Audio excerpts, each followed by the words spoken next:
when your message is about as convincing as this guy's.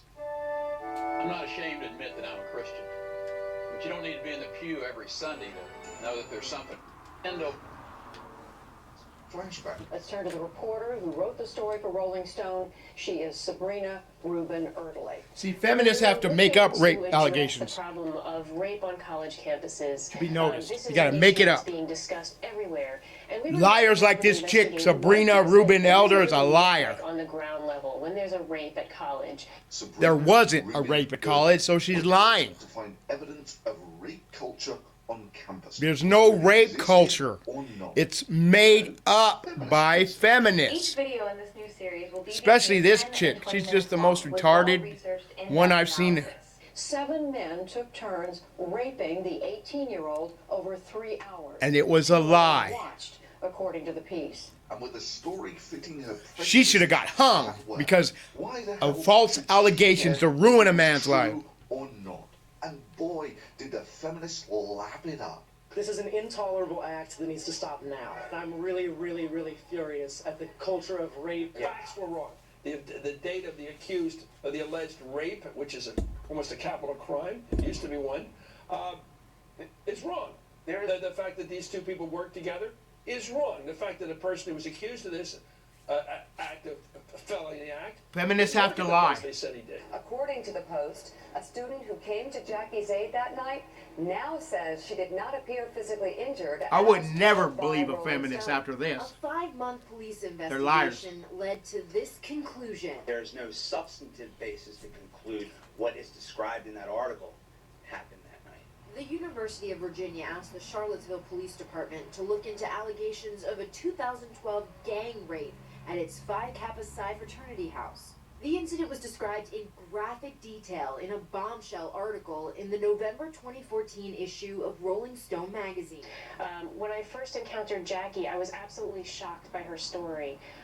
She went to the administration and told them that she had been gang raped at a fraternity house by 7 men while 2 others watched. And the administration did nothing about it.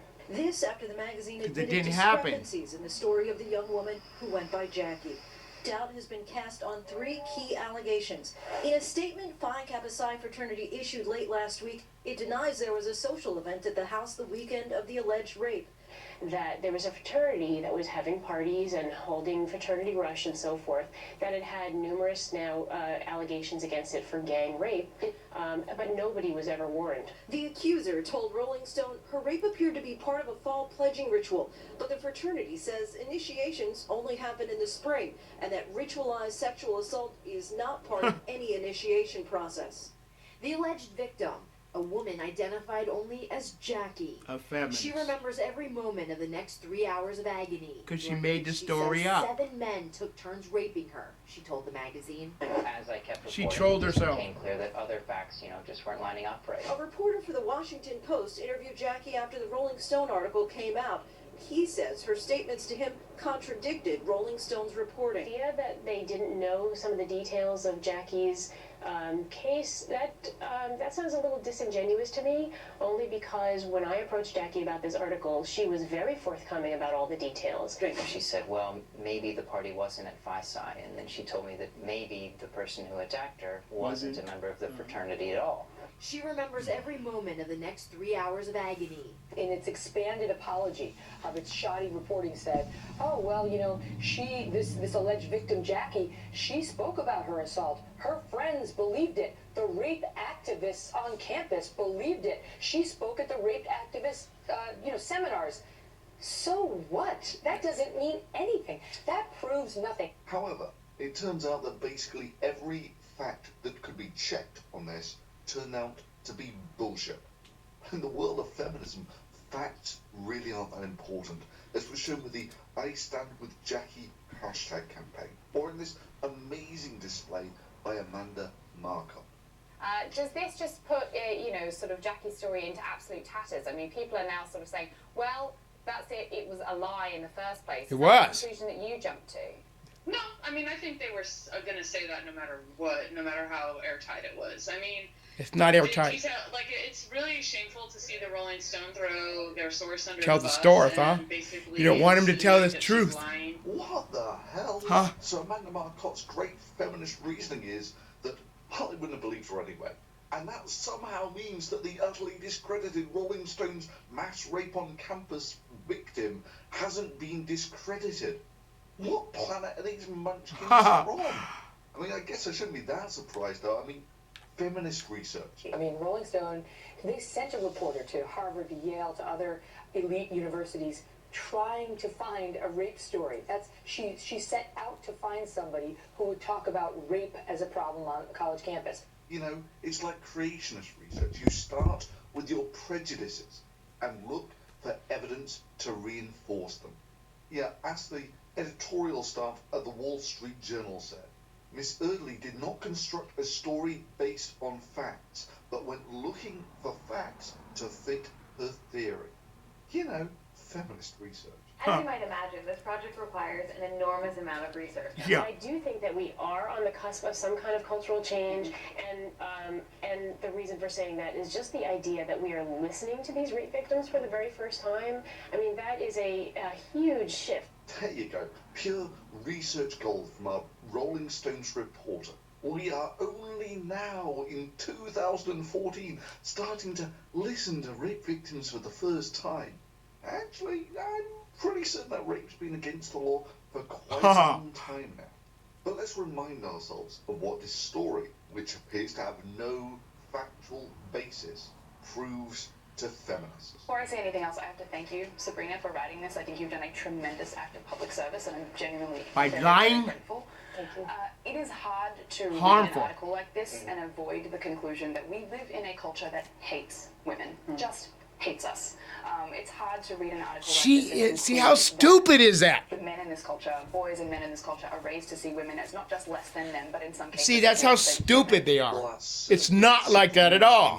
when she was tweeting and retweeting stuff like this. Of all the shocking things I came across, I think that's what shocked me the most. Women perpetuating rape culture. Yup.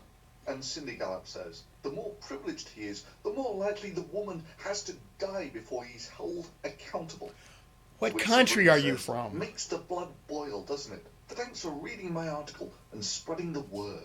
And that my hope is that the fraternities at UVA and elsewhere will embrace this opportunity to be leaders in turning the tide against rape. Like it's a And sport. very encouraging, That's like all the stupid. notes I'm getting from men who are sickened by rape and rape culture and want to be part of the solution.